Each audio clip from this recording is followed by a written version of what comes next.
I see that the Warri City Stadium is being renovated. And I would like to say that it's a welcome development and big credit to the Delta State government for investing in sporting infrastructure. However, infrastructure alone is not enough to build a very functional football ecosystem. I think that the next important step is to reform the ownership and management of the local football club Warri Wolves in order to put that stadium in good use. In every country around the world where you have such beautiful stadiums, the local clubs use those stadiums so that the stadiums can be useful, viable, and can earn money on its own by creating weekly match day activities in the stadium, thereby attracting all kinds of business activities. We have seen all over the world that football clubs perform better when they are run professionally and not fully controlled by government. I think 80% of Warri Wolf should be privatized, with government retaining a minority stake while the majority ownership is handed to private investors. Warri has got a lot of billionaires, a lot of well-to-do people who can pull resources together and make that football club a professional one that locals can play for and earn decent pay. Because what it is currently is not professional, not well organized, to say the least. This will allow the club to be run as a business, attract sponsorship, pay players on time, invest in youth development, and compete sustainably.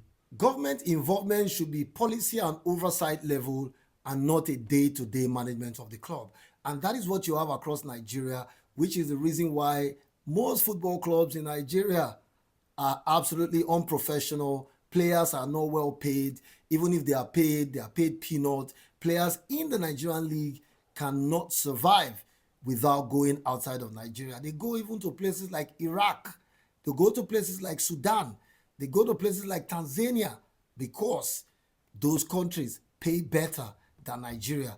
And in those countries, most of those clubs are privately owned football clubs. What does that tell you?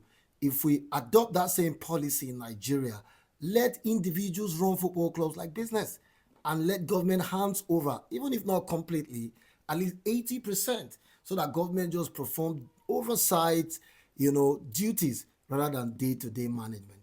Warri has the talent. Delta State has got the passion. What we now need is a proper structure. And this is how we move from just renovation of a stadium to real football development. Now, these are the followings you need to have to call your football club a professional one. Number one, a board of directors. These consist of investors, for example, the Ayiris of this world, even the Amajus, who actually is a beneficiary of football in the state, who is now at the highest level of global football, and some of the other big names like the Tom Polos of this world. They can pull resources together and be the investors plus one government representative.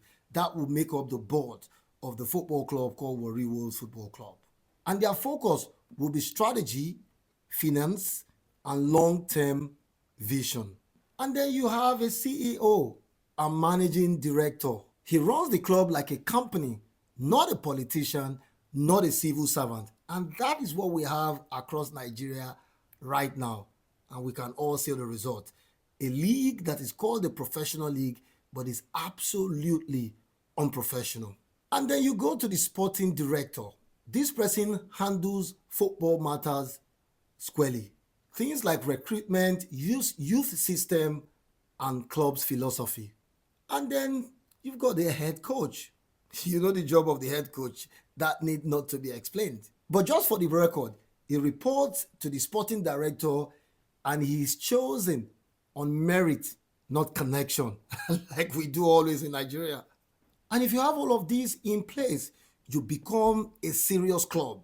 A club that earns money from match day tickets, sponsorship, merchandising, media, player development and transfers, and broadcasting. Anyway, I said media, but broadcasting, in the real sense of the word. We must get away from the system we are right now, where government is the one fully running football clubs in Nigeria. And that is why we have situations where clubs depend on subvention all player salaries and collapse when politics change. We must go to a level where it's a privately run club, a professional one that plans long term, pays salaries on time, and invest in youth football development. I think that these are some of the things that needs to be done to really start to have a proper footballing ecosystem beyond just renovating of a stadium. Thank you for watching.